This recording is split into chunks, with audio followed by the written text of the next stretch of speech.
इस आंदोलन की शुरुआत हुई थी और आज ये 70 देशों में तकरीबन फैल चुका है। इस संगठन की मानसिकता क्या है, इसकी विचारधारा क्या है, इसके बारे में बात करेंगे। और आज इस संगठन को डोनाल्ड ट्रंप ने आतंकी करार दिया है।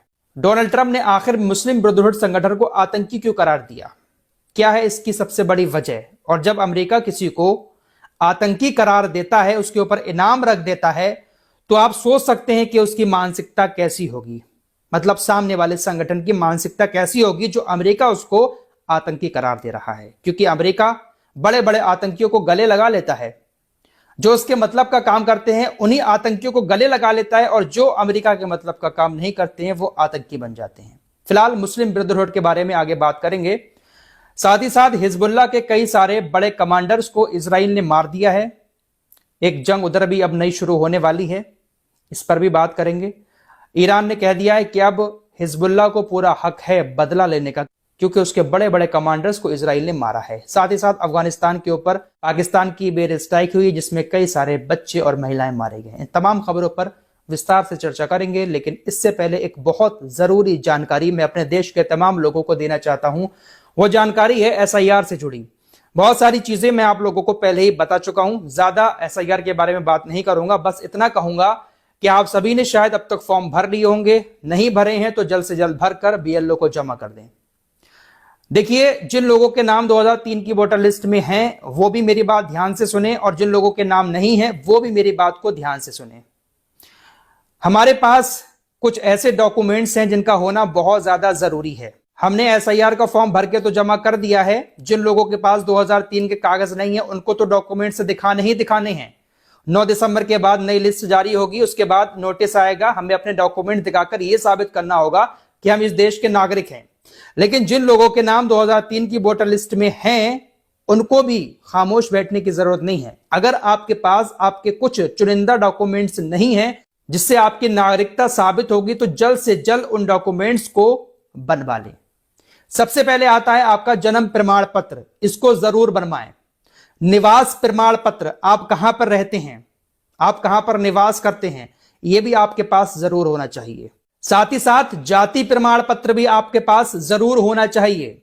ये डॉक्यूमेंट्स ऐसे डॉक्यूमेंट्स हैं जिसकी आपको हमेशा इस देश के अंदर रहने के लिए जरूरत पड़ेगी।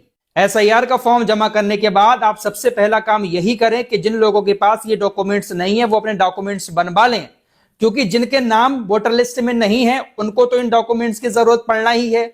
लेकिन जिनके नाम हैं उन्होंने फॉर्म भर दिया है, तो आपने देखा होगा कि 2003 की जो लिस्ट है उसमें ज्यादातर लोगों के नाम गलत हैं, बहुत सारी कमियां हैं। तो हो सकता है उन्हीं कमियों की वजह से हमने ये जो फॉर्म भरा है वो रिजेक्ट हो जाए, हमारा नाम नई वोटर लिस्ट में ना आए और हमारे पास भी नोटिस आ जाए, और उसके बाद हमें भी डॉक्यूमेंट्स दिखाने पड़ जाएं। तो सबसे पहले इन डॉक्यूमेंट्स को बनवा कर रखें। 10th की मार्कशीट है, उसमें अगर नाम वगैरह गलत है तो उसको भी सही करा के रखें। अपना बर्थ सर्टिफिकेट यानी जन्म प्रमाण पत्र बनवा कर रखें, निवास प्रमाण पत्र बनवा कर रखें, जाति प्रमाण पत्र भी जरूर बनवाएं। तो ये डॉक्यूमेंट्स इनको आपको बनवाना है। अभी बहुत वक्त है नई वोटर लिस्ट जारी होने में। फाइनल जो लिस्ट है वो फरवरी में आएगी, जो फाइनल लिस्ट आएगी वो फरवरी में आएगी। ये जो 9 दिसंबर को लिस्ट जारी होगी ये ऐसी होगी जिसमें ये बताया जाएगा कि जो आपने जो SIR के फॉर्म भरे हैं वो किसके सही हैं किसके गलत हैं। लेकिन जो फाइनल लिस्ट आने वाली है वो फरवरी में आएगी। उत्तर प्रदेश के अंदर 6 फरवरी 2026 को फाइनल लिस्ट जारी होगी, लेकिन इससे पहले 4 दिसंबर तक आपको ये जो फॉर्म जमा करने हैं, फॉर्म जमा करने से पहले ही आप अप्लाई कर दें अपने डॉक्यूमेंट्स अगर आपके पास नहीं है। फिलहाल आगे बढ़ते हैं। डोनाल्ड ट्रंप ने मुस्लिम ब्रदरहुड संगठन को आतंकी करार दिया है। दरअसल इसके ऊपर यह आरोप लगाए गए हैं कि यह आंदोलन जो है, जो मिस्र से 1928 में शुरू हुआ था, यह आंदोलन पूरी दुनिया के अंदर शरिया कानून को लागू करना चाहता है। मुस्लिम ब्रदरहुड 70 से ज्यादा देशों में फैला हुआ एक सहयोगी संगठन है और इसे एक अंतरराष्ट्रीय सुन्नी इस्लामी आंदोलन माना जाता है। मुस्लिम ब्रदरहुड संगठन का मेन मकसद पूरी दुनिया के अंदर शरिया कानून को लागू करना है, कि कोई भी शख्स अगर है तो वो शरीयत के कानून के मुताबिक अपनी जिंदगी गुजारे। 1928 में मिस्र के अंदर हसन अल बन्ना ने इसकी शुरुआत की थी। सीरिया, सूडान, कुछ अफ्रीकी देश, फिलिस्तीन और कुछ और देशों के अंदर यह बहुत तेजी के साथ अब तक फैल चुका है।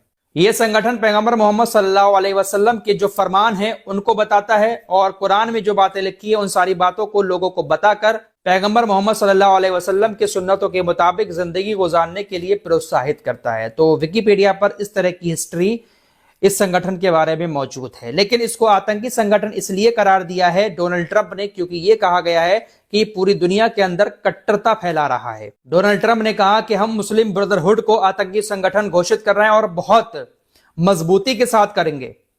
साथ ही साथ डोनाल्ड ट्रंप के इस फैसले पर नेतन्याहू ने भी खुशी जताई और कहा है कि मुस्लिम ब्रदरहुड संगठन पूरे मिडिल ईस्ट के अंदर अस्थिरता फैला रहा है, इसको आतंकी संगठन घोषित करना एक बहुत बड़ा फैसला है और नेतन्याहू ने डोनाल्ड ट्रंप के इस फैसले का स्वागत भी किया है।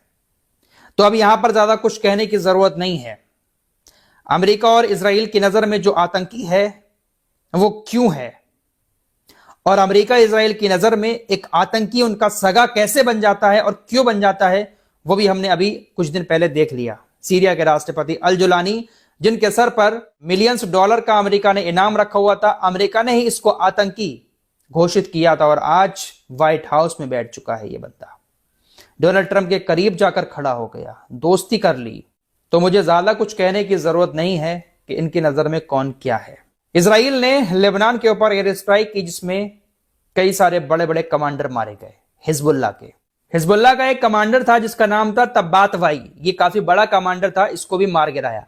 IRGC ने कहा है कि तब्बातवाई का बदला तय समय पर लिया जाएगा और ज़ायोनी आतंकवादी संगठन के खिलाफ जवाबी कार्रवाई जबरदस्त होगी। प्रतिरोध की धुरी और हिजबुल्लाह अपने लड़ाकों से बदला लेने का अधिकार रखते हैं और सही समय पर कड़ी प्रतिक्रिया दी जाएगी। तो ये ईरान के IRGC की तरफ से ऐसा बयान आया है। कई सारे लोग मारे गए, सबके फोटो हिजबुल्लाह ने जारी किए हैं, इनका जनाजा भी दिखाया गया है। तो ये एक बड़ा नुकसान हिजबुल्लाह को हुआ है। इजराइल ने बहुत सारे नेताओं को मार दिया मिडिल ईस्ट के, चाहे वो हिजबुल्लाह हो, हमास हो या फिर ईरान के बड़े बड़े नेता, कई सारे कमांडर्स को इजराइल मार चुका है। पाकिस्तान ने एक बार फिर से रात के 12 बजे अफगानिस्तान के ऊपर एयर स्ट्राइक की। अफगानिस्तान के नेता ने बताया कि 12 बजे का वक्त था, लोग अपने घरों में सो रहे थे। पाकिस्तान की वायुसेना ने एयर स्ट्राइक की जिसमें 9 बच्चे मारे गए, 1 महिला मारी गई। ये जो हमला था ये कंधार इलाके में किया गया जहां पर आम लोग रहते हैं। तो एक बार फिर से बॉर्डर पर तनाव बढ़ने लगा है। गाजा की बात करें तो गाजा में अभी भी कुछ नया नहीं हुआ है, जिंदगी वैसे ही घसीटी जा रही है। कोई भी सेना अभी तैनात नहीं हुई है गाजा के अंदर, कोई भी देश ऐसा सामने नहीं आया है जो गाजा को फिर से बचाने की कोशिश करे।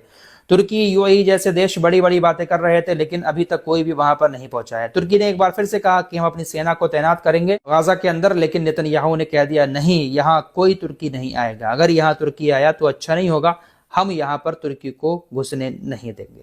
फिलहाल कुल मिलाकर बात यह है कि अमेरिका इजराइल की ही दुनिया में चलेगी, इन्हीं की चलती रहेगी, क्योंकि ये जिसे चाहते हैं उसके ऊपर प्रतिबंध लगा देते हैं, जिसे चाहते हैं उसकी फंडिंग रोक देते हैं। इनके पास कुछ ऐसी पावर है अमेरिका के पास। अमेरिका दुनिया के अंदर इस वक्त नंबर 1 इसलिए बना हुआ है क्योंकि बड़ी बड़ी टेक कंपनियां अमेरिका के अंदर हैं। दुनिया की बड़ी से बड़ी टेक्नोलॉजी अमेरिका के पास है और अमेरिका ने अपने आप को शुरू से ही मजबूत कर लिया।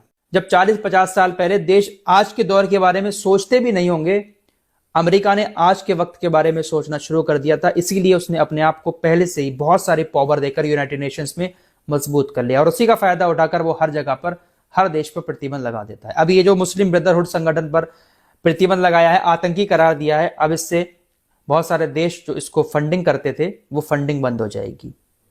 70 देश हैं भाई, 70 देशों में ये फैला हुआ है तो फंडिंग भी मिलती होगी बहुत सारी, वो फंडिंग बंद हो जाएगी। क्योंकि अमेरिका जब आतंकी घोषित कर देता है तो ज्यादातर देश उसको आतंकी कहने लगते हैं। भले ही किसी और देश की तरफ से आतंकी घोषित ना किया जाए सामने वाले संगठन को, लेकिन मीडिया आतंकी कहना शुरू कर देता है।